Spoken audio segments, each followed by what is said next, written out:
구제에 대해서 특별히 면제년에 대해서 이제 얘기를 하는데요. 1절부터 6절까지는 빚을 면제해 주는 해, 그래서 면제년에 대해서 얘기를 합니다. 칼빈은 이렇게 얘기합니다. 돈이란 두 가지 의미가 있다. 자신이 가진 모든 소유물이 하나님의 축복이라는 것을 아는 사람에게는 은혜의 표이고, 내가 노력해서 번 내 돈이라 생각하는 사람에게는 정죄의 표다, 이렇게 얘기했습니다. 우리가 물질에 대한 자세가 중요합니다. 노예가 되지 말아야 되고, 그렇다고 해서 주인이 돼서도 안 됩니다. 왜냐하면 우리가 사는 동안 가지게 되는 모든 소유가 하나님으로부터 주어진 선물이기 때문에 청지기 정신이 우리에게 반드시 있어야 됩니다. 살아있는 동안 맡아 관리하는 겁니다. 그래서 우리의 청지기 정신 때문에 주인이신 하나님의 뜻에 맞게끔 써야 돼요. 욥기서 2장 21절, 내가 모태에서 적신을 낳았사온즉 또한 적신이 그리로 돌아가올지라. 주신 자도 여호와시요 취하신 자도 여호와이시오니 여호와 이름이 찬송을 받으실지어다, 이렇게 얘기합니다. 그러니까 하나님께 감사 찬송을 했습니다. 욥에 뭐가 있었습니까? 청지기 정신이 있었던 겁니다. 그러니까 우리가 하루를 살아가는데 은혜로 살고 있습니다. 쉽게 말하면 하루에 왔다 갔다 하고 아침에 나가서 저녁에 들어오지 못하는 사람이 한 170만 명 된다고 합니다. 그러니까 일과를 마치고 집에 돌아가는 것도 하나님의 은혜예요. 순간순간이 다 은혜입니다. 한순간이라도 하나님의 은혜를 입지 않고 사는 시간이 없는 겁니다. 그래서 모세는 광야 태생에서 살아온 자체가 하나님의 은혜이기 때문에 하나님의 은혜에 보답하는 자세로 이웃에 대해 긍휼을 베풀라고 말씀합니다. 그래서 15장 전체가 주는 교훈은 이스라엘은 하나님께 빚진 자이기 때문에 마땅히 가난한 형제들을 도와줘야 된다는 거예요. 살아가면서 많은 약한 사람들을 도우며 살게 되시길 주의 이름으로 축원합니다. 그래서 1절에서 6절까지는 매 7년마다 면제하라 하는 말씀을 얘기하고 있습니다. 면제년 제도인데요. 두 가지 해석을 합니다. 7년이 되면 모든 빚을 탕감해 주라는 해석이 있고, 7년 되는 그 해에만 빚을 탕감해 주라, 이렇게 얘기합니다. 후자가 맞다고 생각이 됩니다. 칼빈이나 케일 같은 주석가들은 두 번째를 지지합니다. 왜냐하면 7년이 되면 모든 빚을 탕감하면요, 그런 빚 안 갚습니다. 뒤로 가면 갈수록 그냥 뭐 7년 되면 다 없어지는데, 이렇게 됩니다. 그러니까 7년째 그거만 7년 되는 그 해에만, 왜냐하면 그때는 땅을 쉬게 하는 안식년이기 때문에 그때는 뭐 거둘 게 없습니다. 그래서 레위기 25장 4절 5절 보면 제 7년에는 땅으로 쉬어 안식하게 할지니 그 땅에서 파종하거나 심거나 거두지 말라 말씀합니다. 7년째 땅이 쉽니다. 그러니까 농경사회에서 어떻게 빚을 갚습니까? 쉬는데. 그러니까 만약에 7년마다 모든 빚을 탕감해 준다면 사실상 이스라엘은 어떤 형태의 금품대여 행위도 불가능합니다. 왜요? 견디기만 하면 됩니다. 세월만 보내면 돼요. 누가 돈을 꾸고 누가 갚으려고 하겠습니까? 꾸고도 갚지 않고 안식년까지만 가면 탕감되는데, 이게 문제가 생기죠. 그래서 면제라는 단어는 쉬게 하다, 묶어두다는 뜻입니다. 일시적인 뜻이 강합니다. 면제하고 독촉하지 말라는 말은 탕감보다는 독촉의 면제를 강하게 나타내준 말입니다. 그래서 이방인에게는 내가 독촉해도 된다. 3절에 그렇게 표현합니다. 이방인에게는 내가 독촉하려니와 내 형제에게 구워준 돈은 내 손에서 면제하라. 안식년에도 일을 계속하기 때문에 이방인들은 수익이 있습니다. 그들에게는 빚을 받아도 된다는 거예요. 그러나 우리는 안식일에 쉬죠. 그러니까 면제년 규례를 안식년 제대로 뒷받침하는 이런 규례인데, 레위기 25장 2절에서 7절 말씀에 보면 안식년에는 땅을 경작하지 말고 포도원을 다스리지 말고 그대로 놔두고 자연적으로 나는 열매, 곡식, 이것이 생기게 되는데, 이것은 종들과 품꾼들과 나그네들과 짐승들을 먹게 하라 그랬습니다. 그러니까 안식년은 하나님의 사랑을 나타낸 그런 규례가 됩니다. 그래서 성경 전체를 통해서 하나님은 가난한 자, 고아, 과부 등 약자에게 계속해서 관심과 사랑을 나타내고 있는 모습을 볼 수 있습니다. 출애굽기 23장 11절이나 레위기 19장 10절, 예레미야 7장 6절, 다 안식년은 주인도 쉬고 종도 쉬고 일하지 않기 때문에 소득이 없습니다. 땅에서 나는 자연적 것을 취해서 살라고 말씀합니다. 이 해는 빚을 갚지 못하기 때문에 꾸어준 자도 독촉하지 말라고 그랬습니다. 그러니까 땅의 주인이 하나님이라 선포하신 것처럼 모든 재물의 궁극적인 주인이 하나님이심을 상기해주는 그런 교훈입니다. 그래서 우리가 살아가면서 많은 형제들을 돌아보며 살 수 있는 여러분 되시길 주의 이름으로 축원합니다. 그래서 이 면제년 제도와 이어서 계속 얘기하는 게 구제에 대한 규례입니다. 오늘 읽은 말씀인데요. 7절 8절 말씀해 보시면 아끼는 마음을 품지 말고 구제하면 하나님께서 내 손으로 하는 일에 복을 주겠다. 저는 전도서 11장 1절 너는 내 식물을 물에 던지라 여러 날 후에 도로 찾으리라. 또 고린도서 4장 10절 내게 있는 것 중에 받지 않은 것이 무엇이냐 그랬습니다. 우리가 앞으로의 전쟁은 경제 전쟁이라고 보통 표현합니다. 누가 먹거리를 선점하느냐 그거에 따라 인생 나라 운명이 바뀝니다. 그러니까 지구촌 안에 한번 농사하면 사실은 전 세계 인구가 3년 먹을 치가 걷어진다고 합니다. 그런데 이런저런 이유 때문에 주질 않습니다. 썩혀가면서도 바다에 버리면서도 주질 않아요. 그러니까 가진 사람들이 너무 많이 소유하고 먹지 못하는 사람들은 굶어 죽습니다. 이런 문제를 인식하고 부를 공정하게 분배해야 된다 생각했던 사람들이 혁명을 일으킨 게 공산혁명입니다. 실패로 끝났죠. 그것도 여전히 똑같아요. 그러니까 오직 해결할 수 있는 방법이 있다면 그것은 복음밖에 없습니다. 선교적인 지원이죠. 선교적인 방법. 예수 믿고 하나님 말씀대로 순종하는 길, 이거 외에는 긍휼이란 이것이 자비를 베푼다는 것이 있을 수가 없습니다. 땅에는 언제나 가난한 자가 있습니다. 인간은 죄악으로 인해 탐욕과 이기적인 행동을 버릴 수가 없고, 그래서 이스라엘 공동체 안에서만이라도 이 강팍한 완악한 마음, 악한 생각, 움켜진 손, 아끼는 마음을 갖지 말고 구제할 것을 말씀했던 겁니다. 그러니까 이 말씀에 순종하면 복을 주겠다고 말씀합니다. 야고보서 1장 5절 말씀대로 하나님 모든 사람에게 후히 주시고 꾸짖지 않는 분입니다. 하나님이 우리가 하나님의 성품을 닮아 이 땅을 살길 원하십니다. 우리가 하나님의 성품을 본받아 후히 주는 자가 되기를 원하십니다. 그래서 우리가 은혜로 구원받았을 뿐만 아니라 은혜 안에 있습니다. 그럼 우리가 모든 사람에게 은혜를 베풀어야 돼요. 그래서 신앙생활은 하나님의 은혜가 나에게서 흐르는 겁니다.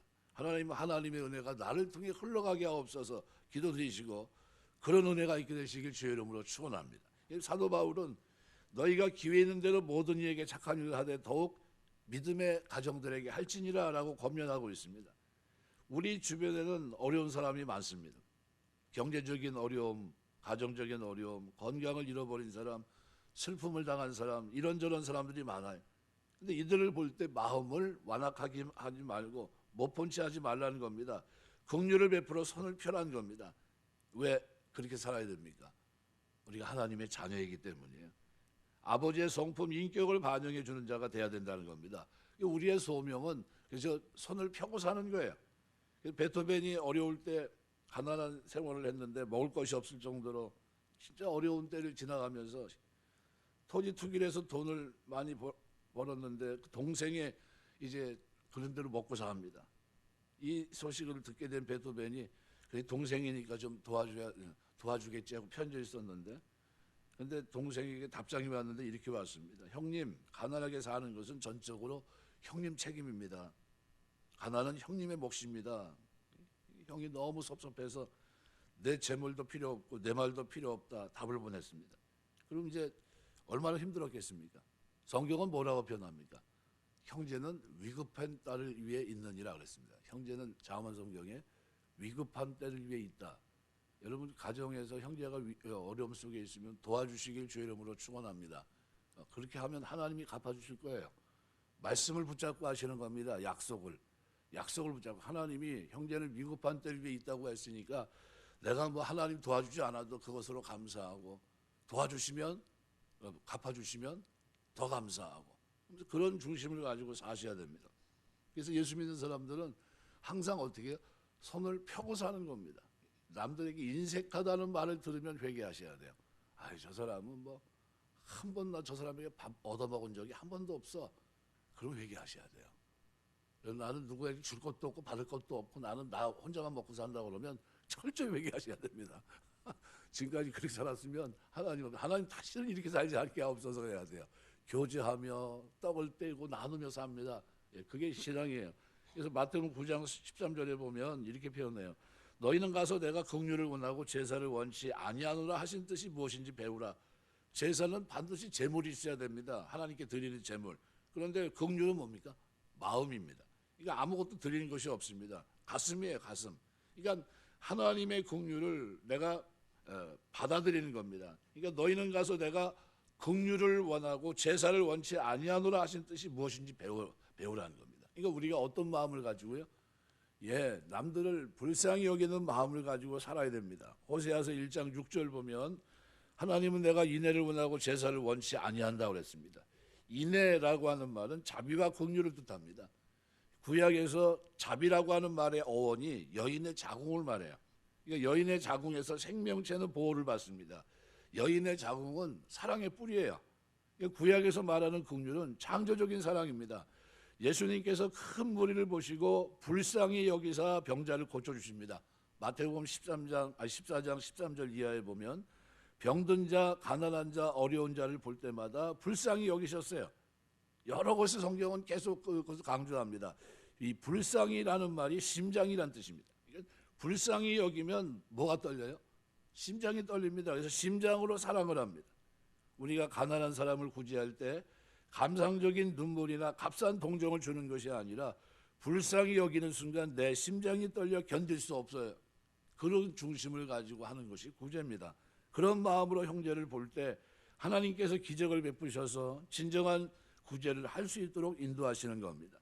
우리가 욥바의 사도행전 9장에 보시면 욥바에 살았던 다비다라고 하는 여성도는 선행과 구제하는 일이 심히 많았으므로 주위 모든 사람들의 신망이 두터웠습니다. 이게 하나님께서 우리에게 원하는 삶이에요.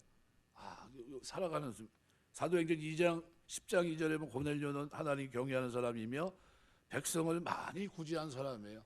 그러니까 하나님이 그러니까 어떻게 해요? 성령을 주시는데 이방인 가운데 최초의 성령을 부어주시지 않습니까? 우리가 성령 충만하게 이 땅을 살아가는데 제일 중요한 게 뭡니까? 마음을 완악하지 말고 그죠? 움켜쥐지 말, 인색하지 말고 넉넉히 베풀어야 됩니다. 여기에 관련된 성경 구절이 성경에 너무나 많습니다. 잠언 19장 17절 가난한 자를 불쌍히 여기는 것은 여호와께 꾸이는 것이니 그 선행을 갚아주시리라. 잠언 21장 13절 귀를 막아 가난한 자의 부르짖는 소리를 듣지 아니하면 자기의 부르짖을 때에도 들을 자가 없으리라. 가난한 자들이 울고 눈물 흘리고 있는 소리가 들리면 도와주라는 거예요. 만일 그 소리를 듣고 외면하면 나도 네가 기도하고 울 때 나도 널 도와주지 않겠다는 겁니다. 야고보서 2장 13절 긍휼을 행하지 아니하는 자에게는 긍휼 없는 심판이 있으리라. 긍휼은 심판을 이기고 자랑하느니라. 불쌍히 여기는 마음이 그렇게 중요해요. 마태복음 5장 42절 내게 구하는 자에게 주며 내게 꾸고자 하는 자에게 거절하지 말아라. 면제년 제도는 악용돼서는 안 됩니다. 하나님은 면제년이 가까이 왔다고 해서 궁핍한 이웃에게 구워주지 않는 일이 생길 것을 우려하셨어요. 그래서 면제년은 가난한 자가 부유한 자의 것을 함께 나눌 수 있게 하기 위해서 마련된 제도입니다. 면제년에는 채무를 면제 주어야 하기 때문에 면제년 직전까지는 빚을 주지 않거나 면제년이 오기 전에 빚을 받아내기 위해 가난한 이웃을 다그치는 일이 생긴다면 이것은 하나님의 뜻에 정면으로 대치되는 겁니다. 하나님은 면제년의 규례를 악용해서 가난한 자를 돌아보지 않으면 반드시 이것을 정죄하겠다고 말씀하신 겁니다. 그러니까 결국 우리는 어떻게 됐든 간에 성경의 정신을 가지고 살아야 되는데 그것은 뭡니까? 성경의 정신은 손을 피는 겁니다. 손을 꼭 쥐고 있는 게 아니라 피면서 사는 거예요. 어떻게 도와줄까? 그래서 반드시 구제해야 됩니다. 로마서 12장 8절 권위 있는 자는 권위대로 구제하는 자는 성실함으로 다스리는 자는 부지런함으로 긍휼을 베푸는 자는 즐거움을 할 것이니라 그랬습니다. 디모데후서 6장 18절 선한 일을 행하고 선한 사업에 부하고 나눠주기를 좋아하며 동정하는 자가 되게 하라 그랬습니다. 요한일서 3장 17절 누가 이 세상 재물을 가지고 형제 궁핍을 보고도 도와줄 마음을 막으면 하나님의 사랑이 어찌 그 속에 있을까 보냐 그랬습니다. 이 구제는 그럼 약속 행하는 것만 있고 그러면 보상은 없습니까? 보상이 있습니다. 그래서 신명기 14장 29절은 손으로 하는 범사에 복을 주겠다는 게 시편 41편 1절 2절에는 재앙의 날에 건져주겠다고 말하고 있고요. 잠언 11장 25절에는 풍족하고 윤택해질 것이라고 말하고 있고요. 히브리서 13장 16절은 하나님이 기뻐하시는 진짜 좋아하시는 일이라는 겁니다. 그래서 뭐라고 얘기합니까? 이것은 오직 선을 행함과 서로 나눠주기를 잊지 말라. 이 같은 제사는 하나님이 기뻐하시는, 이걸 제사로 받겠다는 거예요. 하나님께 예배드리는 것을 보겠다는 겁니다. 잠언 11장 24절, 흩어 구제하여도 더욱 구하게 되는 일이 있나니 과도히 아껴도 가난하게 될 뿐이다. 그러면서 하는 말이 뭡니까? 구제를 좋아하는 자는 풍족하여질 것이요 남을 윤택하게 하는 자는 윤택하여지리라. 구제를 좋아하는 사람 되시길 주의 이름으로 축원합니다. 손을 펴고 살아야 돼요. 예수 믿는 사람들은 자꾸 어려운 사람이 있으면 어떻게 좀 도와줄까를 고민하셔야 됩니다. 예? 어떻게 하면 눈을 지금 감고 모른 척하고 지나갈까 그러지 마시고요.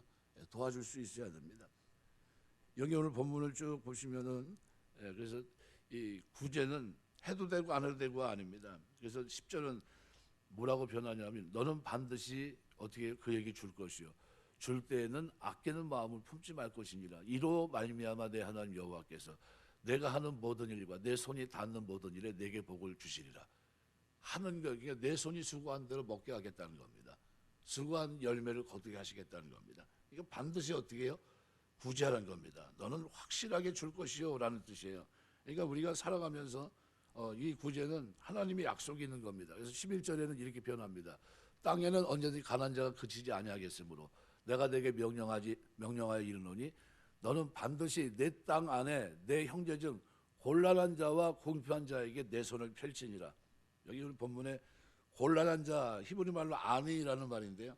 가난한 자의 모습 중에 억압으로 인해 고통을 당하는 측면을 나타낼 때 쓰이는 단어입니다. 그런데 하나님께 호소하는 것 외에는 다른 방도를 취할 수 없는 사람들, 이 사람들이 곤란한 자예요. 아니.